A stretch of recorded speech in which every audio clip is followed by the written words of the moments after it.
In this video, I'm going to show you how to change text color in Photopea. Changing text color helps you improve readability, highlight important words, or match your design with a specific color theme. First, head over to your Photopea project. Once you are inside your project, select the Type tool from the left-hand side of your screen.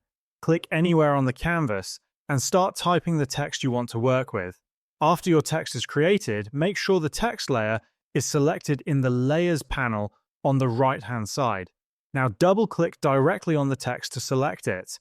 Once the text is selected, look at the top toolbar where you will see a color box. Click on this color box to open the color picker. From here, you can choose any color you like by using the color slider, selecting a shade manually, or entering an exact color code if you already have one.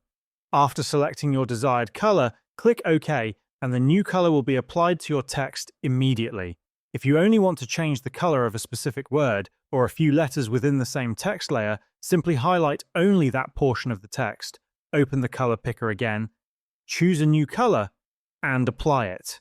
You can repeat this process for any text layer by selecting it, double-clicking to activate editing mode, and choosing a new color from the color picker.